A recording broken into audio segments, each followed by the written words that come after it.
All right, well, welcome to another episode of Roofers Reflections. Today, I am your guest host, John Kenney, with Cotney Consulting Group, filling in for Tats.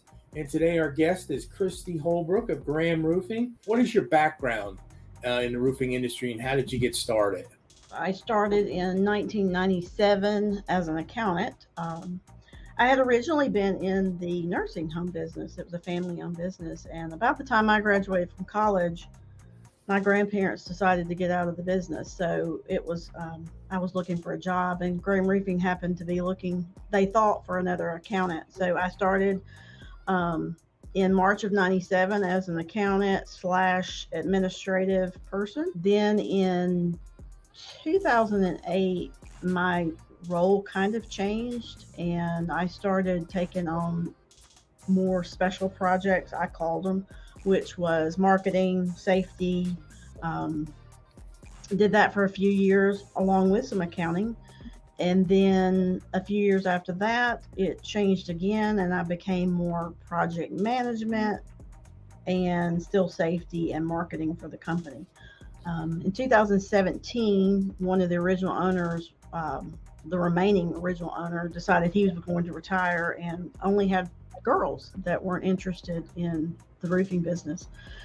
So asked me if I wanted to possibly buy the company, and I decided to take on that venture. And got I have two partners. I am the majority owner, and I have another partner, female partner, Suzanne Richardson, and in our Tupelo office, I have Jonathan Poland is a partner. What is your day to day? What is your strategic mission that you put into running the company today? So I still do all the billing for the company. So I do that daily. I do job costing, inventory, and just oversee, listen to what's going on with jobs, projects.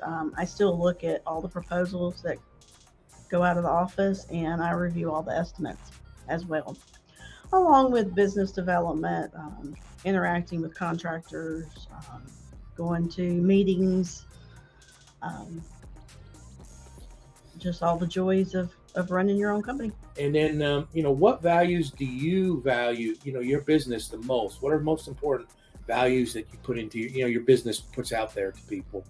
So I think I am fortunate. My partner Suzanne and I have both worked for the three original owners of Graham Roofing. So we've kind of carried their values with us all these years, and making sure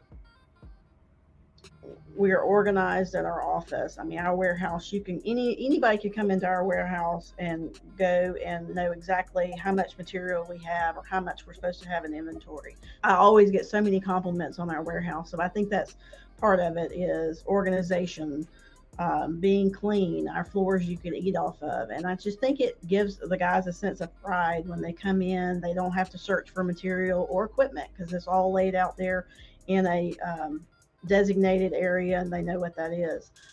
Keeping our guys safe right now in this heat, it's brutal. We try to make adjustments to our schedule. They're coming in at 5 now, leaving at 1 because we're in Mississippi, humid heat. It's bad. We keep fans on the roof, tents on the roof. We send coolers of popsicles with ice cream salt to keep them cold, water. I mean, they have cooling towels, shades for their hats, everything we can. I think our guys don't always see the big picture, and we try to remind them about how important their job is as roofers, because I think it gets a bad rap with other industries. Oh, you're just a roofer, or dirty, nasty job. But you think of it, they're covering someone's greatest asset, and they're keeping water out of it. So that is a huge job, and something I tell the guys they need to be proud of that. Like, you should be so proud of what you do. Never look down on what you do.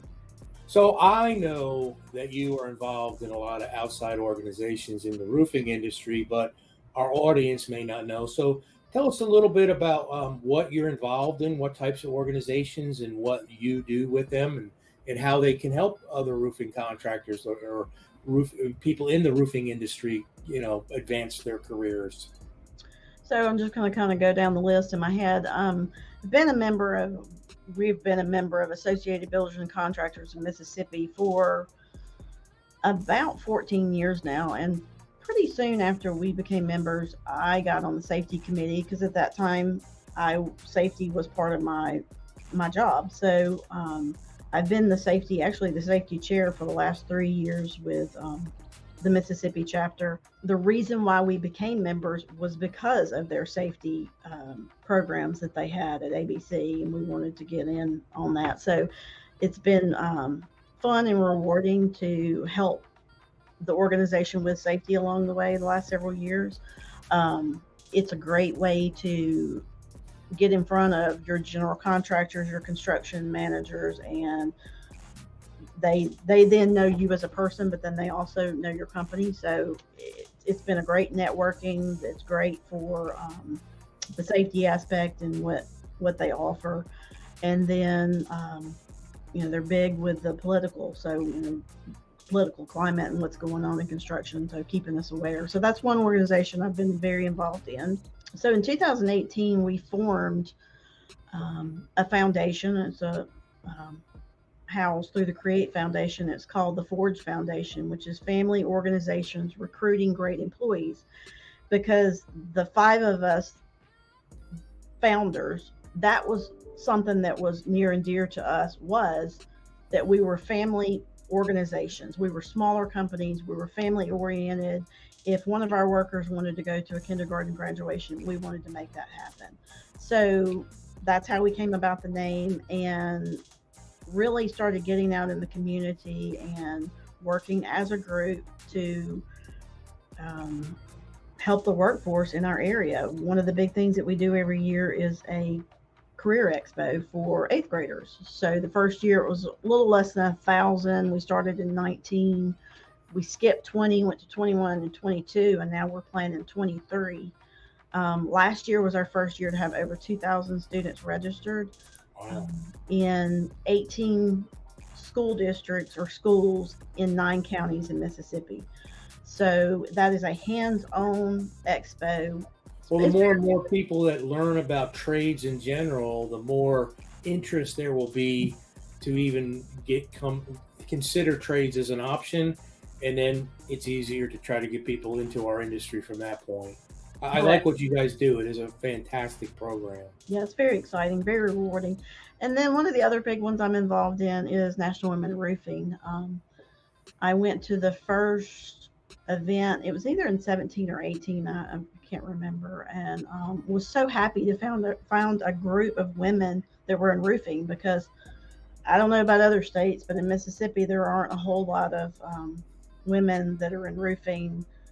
And sure, not a whole lot of women that own a roofing company. And it was 17 because we were in the process of buying the company. So in National Women in Roofing, they have councils throughout the United States. I don't have a council in Mississippi, again, kind of smaller.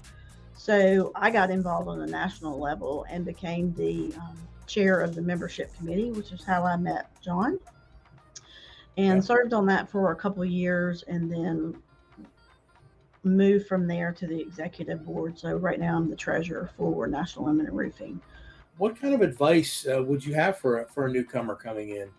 As a new person, get out there and actually do the work. Like, I've been on roofs. They don't necessarily let me put roofs down, but I do go on the roofs and see what they're doing. So, get out there, look around, do different internships if you're still in school, and see what you like. Explore, research. For me, it wasn't always easy. For a long time, I was considered a secretary because I was female. So I think times are changing.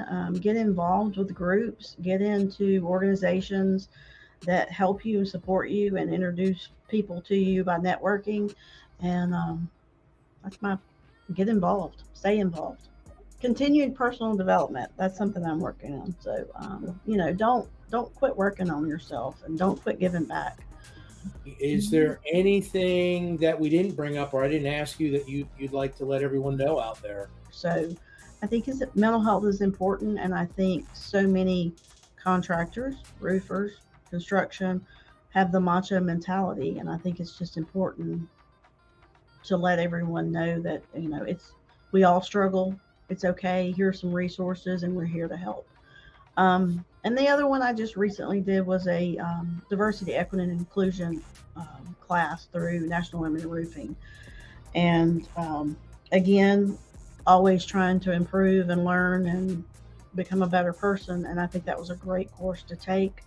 I'm looking forward to refreshers and continuing education on that. But those are two things that I've become very passionate about recently.